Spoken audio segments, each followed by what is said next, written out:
So good morning. Chemistry second year English medium. Surface chemistry topic is colloids. So we are discussing classification of colloids in the previous class. So colloids can be classified into three types based on the various criteria. The first one is colloids classified based on the physical state of dispersed phase and dispersed medium. The first category of colloids is based on the physical state of dispersed phase and dispersed medium.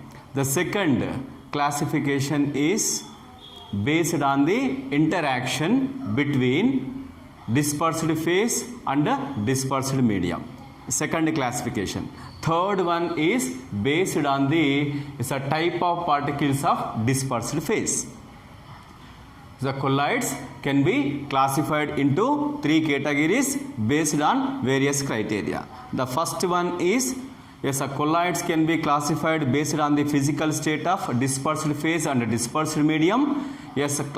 Colloids can be classified based on the interaction between dispersed phase and dispersed medium. Then third classification is based on the type of particles of a dispersed phase. Okay, so based on the type of particles of dispersed phase, colloids can be classified into again three types. The multimolecular colloids, macromolecular colloids, associated colloids. Okay, let's see the multimolecular colloids. So multimolecular colloids means what? Then on dissolution, a large number of atoms or smaller molecules of a substance aggregate together to form species having size in the colloidal range. That is, diameter is greater than 1 nanometer. So the species are thus formed are called multimolecular colloids. Multimolecular colloids means what? On dissolution, the substance, a large number of atoms or smaller molecules of substance aggregate together to form a colloidal range particles. Colloidal range particles, then that is called as multimolecular colloids. Multimolecular colloids can be formed when the substance is dissolved. Then atoms or smaller molecules are aggregate together to form colloidal sized particles. Colloidal sized particles. Then that type of colloids are called as multimolecular colloids. Okay, then in multimolecular colloids more number of molecules are aggregate together. Okay, examples for multimolecular colloids is gold sol or gold colloid. While preparation of gold colloid, then what happens is more number of gold particles are aggregate together to form gold sol. Then next one is sulfur colloid. Then while the preparation of sulfur colloid, then SiO2 sulfur atoms in general, when you take the sulfur molecule, the sulfur is having 8 sulfur atoms in crown shape. Okay, these SiO2 molecules can form the sol. Then let's next one, second category of colloids in this type is macromolecular colloids. Macromolecular colloids means what? When the macromolecules are dissolved in appropriate solvent, then these can form the colloidal range particles. Let's see. Macromolecules in suitable solvents form solutions in which the size of the macromolecules may be in the colloidal range. Such systems are called macromolecular colloids. Very simple.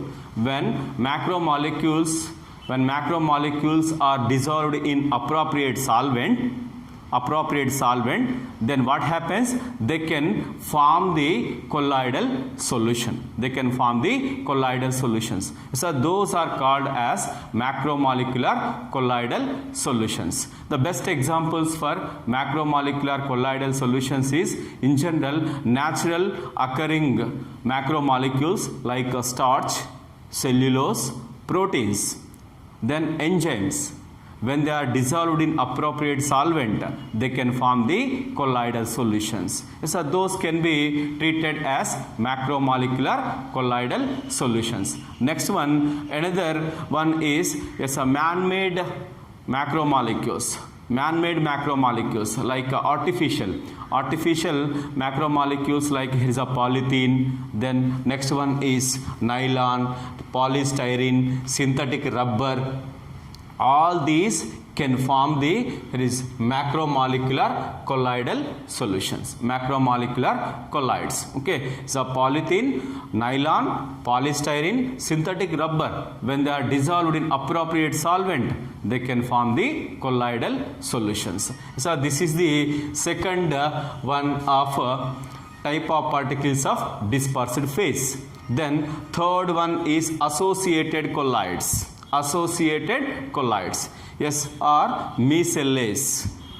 Associated colloids or miscellaneous, both are same. Yes, what is meant by associated colloids? Then a colloid in which the dispersed phase consists of miscellaneous or aggregated colloidal particles is an associated colloid. Associated colloid. Yes, in order to prepare this associated colloid, or how can we define associated colloid, is a colloid in which dispersed phase consists of miscellaneous. Simply, when the colloidal solution is having miscellaneous or then aggregated colloidal particles. Aggregated colloidal particles, then that is called as associated colloids. Okay, if the colloidal solution is having miscellaneous or aggregated means what? Yes, smaller particles of substance come together to form a larger particle. Its size will similar with the colloidal size, colloidal particle size. Okay, then those aggregated colloidal particles is also called as associated colloid. Ante then associated colloid must having the miscellaneous or aggregated colloidal particles. Then next one is what is meant by miscellaneous. How can we define miscellaneous? A colloidal sized particle aggregate formed in water by association of normal simple molecules, each having a hydrophobic end and a hydrophilic end, is miscellaneous. Simply, there is a miscellaneous is formed. Miscellaneous is formed by means of simple molecules. Simple molecules, when they are dissolved in water, then they can aggregate. They can aggregate and form the miscellaneous. So this miscellaneous must having a hydrophobic end and a hydrophilic end. Okay, hydrophilic end and a hydrophobic end is common in miscellaneous. Then next one, what are the examples for miscellaneous? Simple soap water, ordinary soap water, then synthetic detergents dissolved in water belong to this class, and that means then the soap, ordinary soap or detergents, when they are dissolved in water, then they can form the miscellaneous. Then miscellaneous means what? Yes, simply colloidal sized particle. When the simple molecules are aggregate together in water. Then yes, here is this miscellaneous consists of hydrophilic and hydrophobic end. Then next one, here is Some micelles contain generally as many as 100 or more than 100 molecules. So when you observe the micellar structure, a micellar structure consists of nearly 100 molecules or more than 100. More than 100 molecules are associated or is aggregated, then is a micellar is formed. Then each molecule is having is a hydrophobic and a hydrophilic end. Then next one here is let's see the how the micellar is formed. Let's see.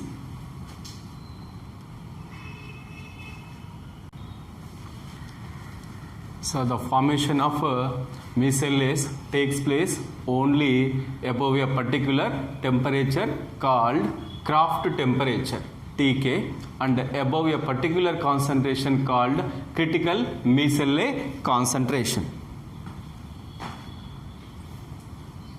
Yes, that is a critical micellar concentration. So that is CMC. For soaps, the CMC is 10 to the power of minus 4 to 10 to the power of minus 3 moles per liter. Okay, so already discussed here is a micellar.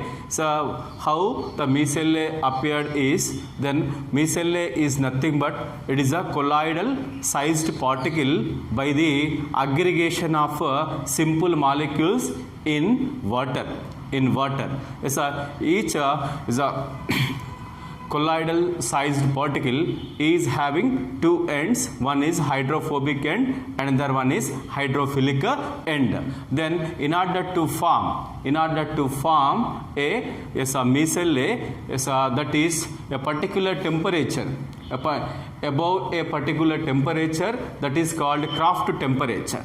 Okay, is above the Kraft temperature is a micellar is formed. Then is a specific concentration is also required. At lower concentration